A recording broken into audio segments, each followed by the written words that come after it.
I played Rogue, the first roguelike, for the first time in 2025.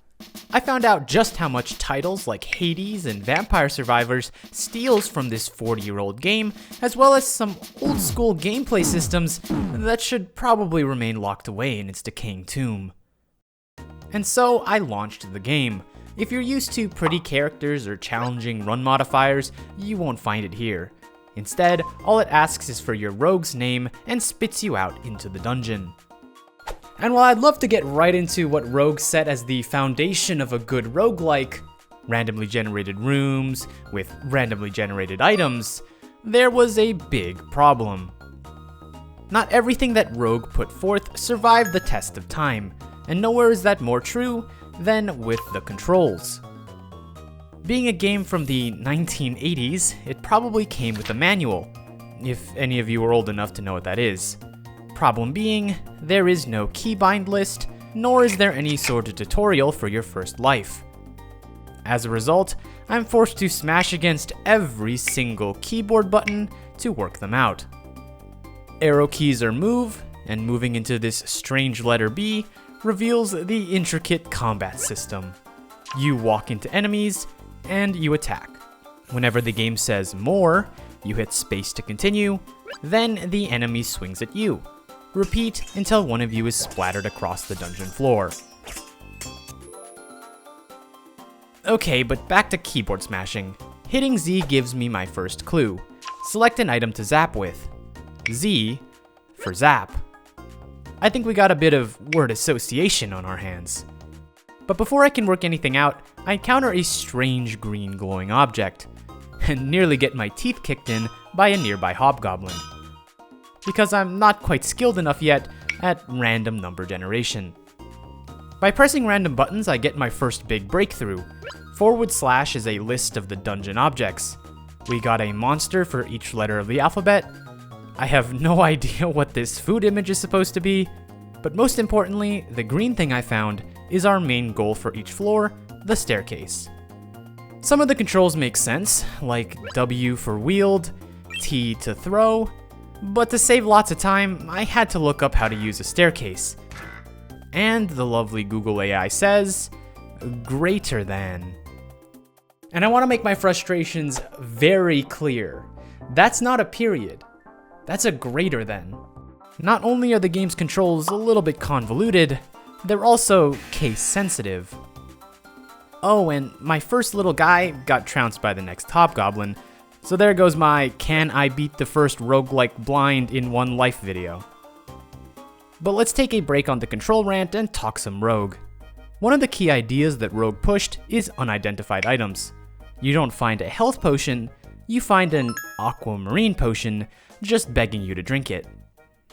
Enemies have pretty basic AI. If they see you, they'll chase you to the ends of the earth, but sometimes you can find them asleep and walk right by them. Because of the usage of each letter of the alphabet to represent a monster, the monster variety is very funny. K is for kestrel, the most adorable little falcon, while E is for emu, a much more intimidating bird. Floor 2 introduces a new mechanic, darkness. Your view distance is heavily reduced, and you essentially have to feel your way around, looking for walls. And anything else you might find. Adding onto the unidentified object theme, we have these scrolls with garbled text, once again, begging you to shotgun them blind. But Rogue is a brutally unforgiving game, and even a 1-pound kestrel has the chance to send you back to the title screen. And I gotta add, I'm recording this on October 5th, and not August 164th.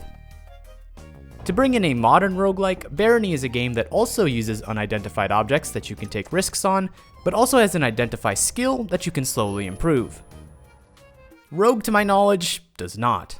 Your options are to find an identify scroll, which of course you have to randomly try out first, or just close your eyes and pray. So I took my first gamble on this silver potion. But quiz question, what button is the drink potion button?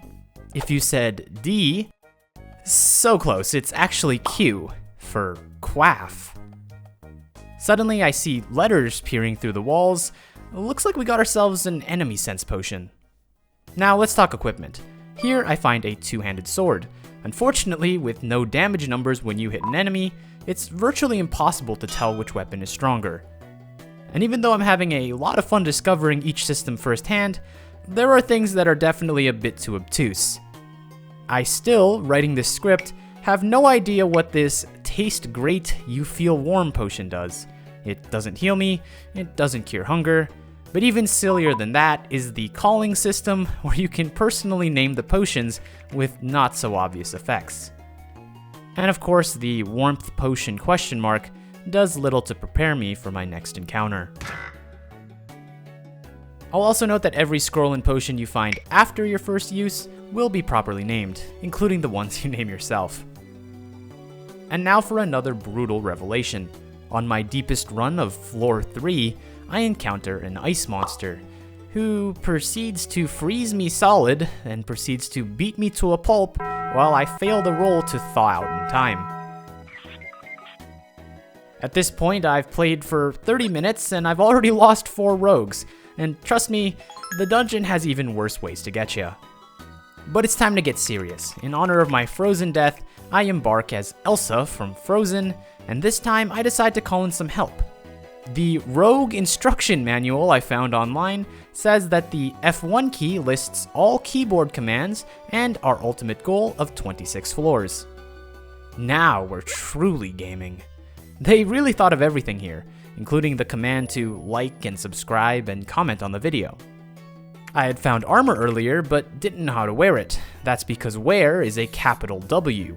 Of course, nothing can be easy though, and you got a capital T to take off what you're wearing first.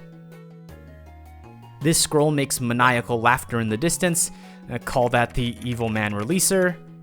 I get my first ring, which with my identify scroll turns out to be a ring of regen, and now we're rolling. As you defeat enemies, you'll slowly gain new titles which will massively boost your max health. And now I encounter another annoying enemy, the slime. Their quirk is that they can divide themselves up, meaning one too many misses and you'll be completely surrounded. The good news is that they move slower, meaning that we can always run for our lives. But what you can't run from is your own bodily functions. As you run around the dungeon, you'll need to keep yourself fed. That means praying to the gods to find random food. Getting hungry or weak isn't that big of a deal, but if you let yourself get faint, you will faint, forcing you to skip a few turns, leaving you extremely vulnerable. Unfortunately, with how rare food can be, I find out just how bad hunger can be, as my character begins to faint multiple times within the same room. Luckily this time, I do get spared with a single morsel. And I hit my new high score, floor 5. You'll notice now that darkened rooms are now much more common, and I'm back to fainting like a Victorian woman. Somehow, despite constant stun locks, I managed to continue clearing, fighting off a much more imposing orc, before finally succumbing to my starvation. So, my next soldier will be named in honor of the most starvation-resistant person, Yo Mama. Really channeling my old school vibes here. Identify scroll finds me an enchant armor scroll, which gives me a +1 to my armor. 6 armor, though, does not appease the RNG gods. So, to appease those gods, I'm naming my next character after the lead devs. Unfortunately, we might just be off to our worst start yet. Drinking a strange brown potion leads to a -2 reduction to my strength. But if you know RNG, sometimes the RNG gods taketh, and sometimes they giveth away. And I get a massive 7 armor banded male, but that's not all. My game dev name gambit seems to be paying off, as I find an armor enchant scroll, getting me to a crisp +8. Then a strength potion restores some of my lost power, and floor 4 nets me an additional 2 morsels of food. Without a shadow of a doubt, my best start yet. Now, I may or may not have drank a potion that forced me to wander around helplessly on floor 7, but hey, floor 8 has some leprechauns, which of course you can break open for some free gold. But floor 9 was ready to give me my rude awakening. Behold the A enemy, which unlike every monster before this, I've never heard of an Aquator. No joke, I looked it up later. It's either a water filter or whatever this is. But while the Aquator does pitiful damage, it does degrade my armor with every single hit. Meaning, you best have some backups. Unfortunately, floor 10 finds me squished between one Aquator and one Quagga, which, after stripping my armor, leaves me defenseless against a powerful centaur. After desperately firing off random staves in an attempt to survive, I go down. Now originally I was going to end here, but I wanted to see if I could find out what gold was used for, so another run. But this game just keeps on finding new tricks to get me killed. Another encounter with an Aquator leaves me scrounging for armor, and what do you know, the random armor I picked up earlier is cursed, meaning I can't take it off, and my armor class is reduced to 1. Unsurprisingly, I don't last very long. So, my final attempt. Die in the game, die in real life. And yet again, more horrifying discoveries. This scroll somehow escapes the text line like some creepypasta, but it's just an enchant armor scroll. Then on floor 3, I cleared 2 rooms to find no exit. That's because the game can have hidden doors that you can search for with the S key. In practice though, it means smearing your face all over the walls as you slowly search around. Good thing we're not in any sort of rush or anything. Accidentally read a sleep scroll, tick, tick, tick, tick, tick, and yet another episode of vigorously rubbing against each and every wall. But you know what's better than being forced to search every single wall of 2 rooms? Searching for a secret wall in an entire floor, while fainting every few seconds, and being harassed by aggressive enemies. And so, my final attempt ends with a whimper. Oh, and by the way, gold? So gold is purely used as a scoring measure when you know, inevitably die. Now in 9 runs, I made 11 of the 26 floors, but for $3 on Steam, you too can gamble on whether you'll find enough food to survive.